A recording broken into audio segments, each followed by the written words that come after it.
que hoy tengo el placer de estar con los finlandeses de WOLFHEART. Y aquí tengo a Tuomas. Welcome to Spain, man.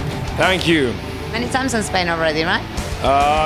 Second time with this band. Okay. Yeah, that's the thing. So many projects before WOLFHEART. Yeah. And why you focus on this one? Most of the bands, like you mentioned the word project, they were just sidekicks for Before the Dawn, which used to be my main band.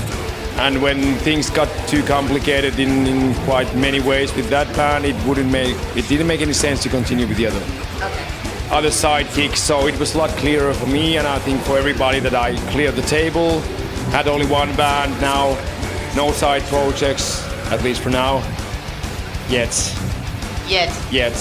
But still, so far this is the only band, so it's a lot clearer for all the directions, for the labels, for the fans.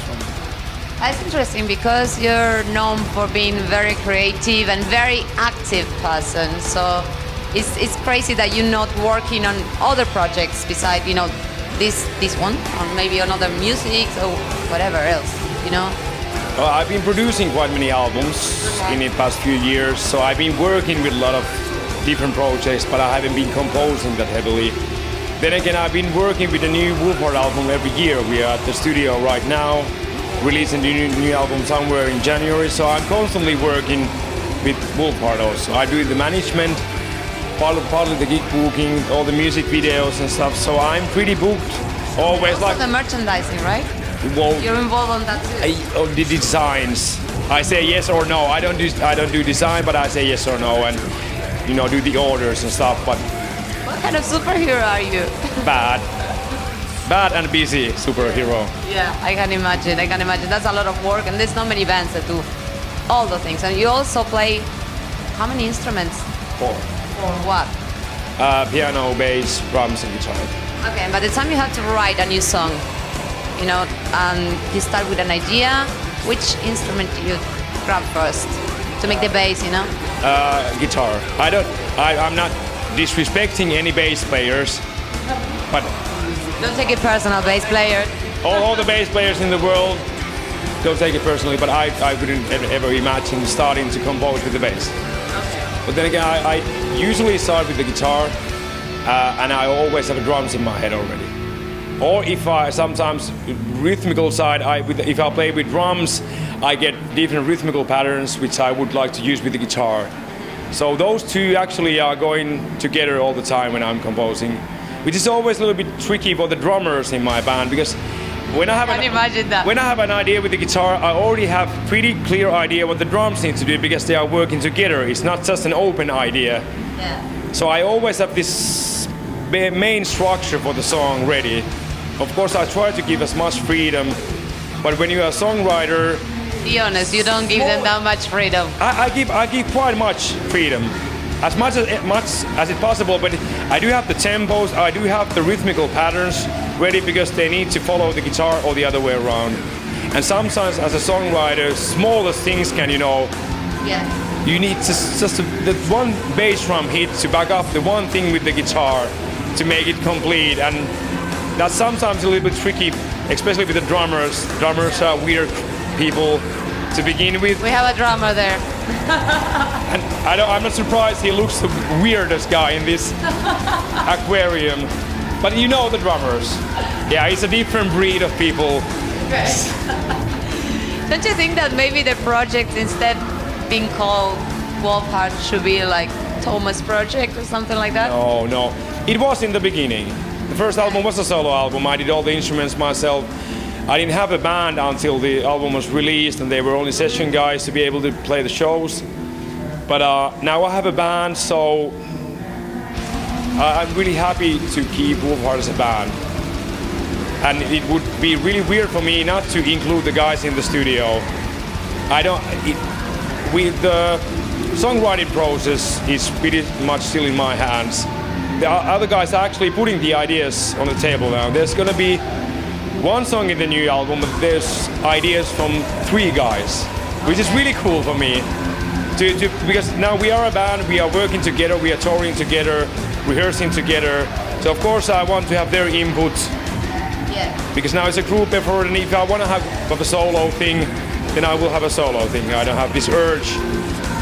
And I've been doing a lot of session work also as a musician, so I know if you are in a band, then you are in a band. It's like a family, and everybody is part of the whole thing. And if I want to go solo, I can do it with another name. Or Is it true that you record your own albums, or you go to a recording studio, like you do yourself? I read it somewhere that it was like that, and I was really impressed because it's a lot of work, man. I am sorry to disappoint you.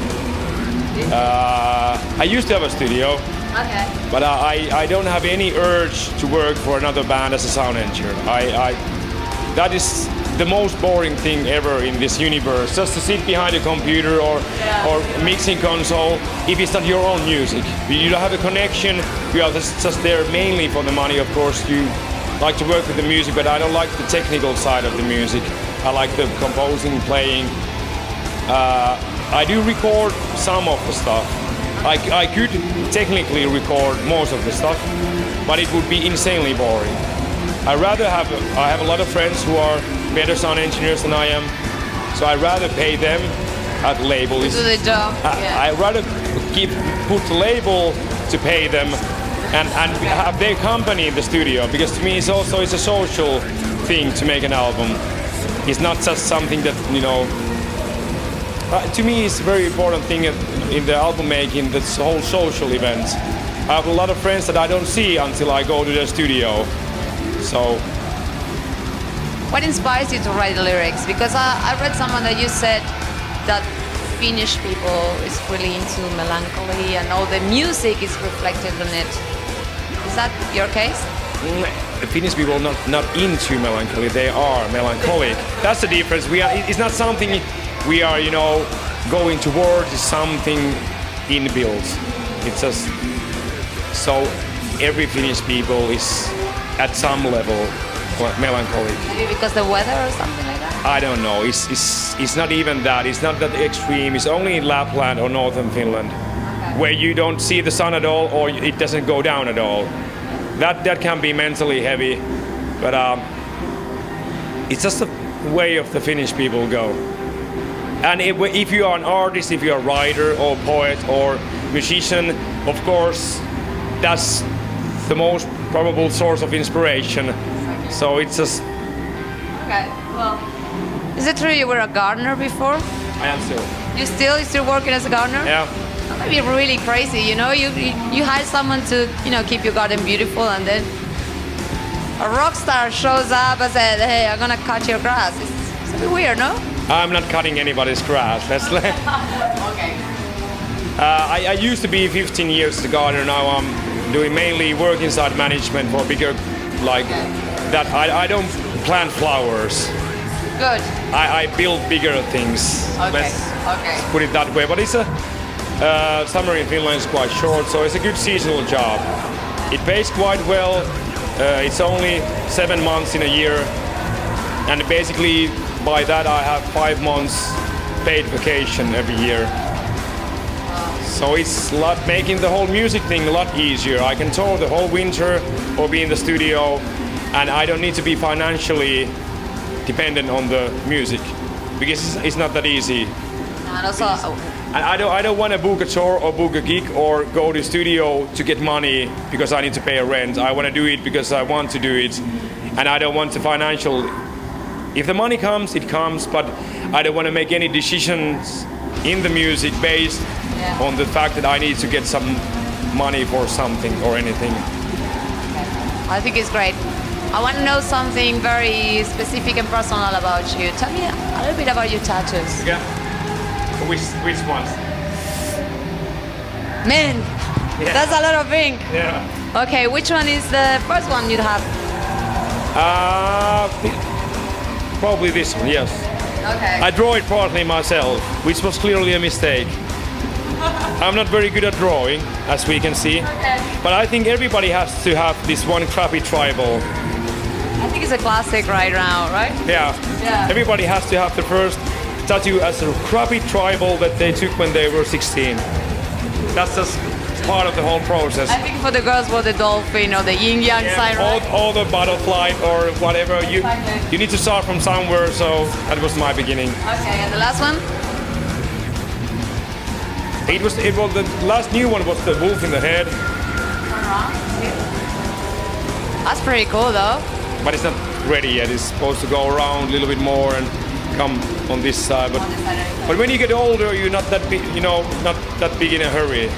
When you were younger, I needed, this needs to be on my skin right now.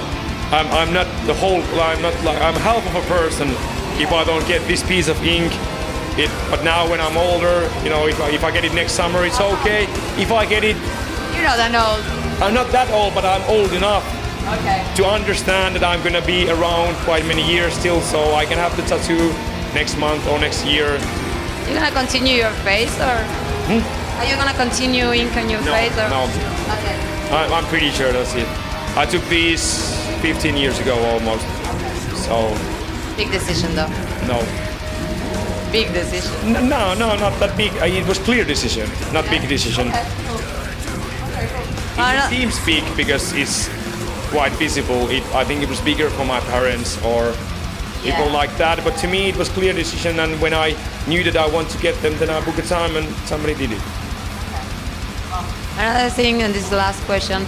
I know that you're kind of a gym junkie, and they were telling me that every time that you go somewhere, wherever you're going to play, it's a festival or a concert, the first thing you ask is there any gym near? Is that true? Who have you been talking with? I have my sources, sorry. No, I don't know. Well, it depends. Sometimes You answered the question already. Sometimes I ask around. I've been planning to compete in bench pressing for like 3 years now. Yeah, I can tell. I never have the time to actually rehearse like a professional because, like this weekend, for example, it will destroy the routine of the training, and the routine is something you need to be able to actually get somewhere.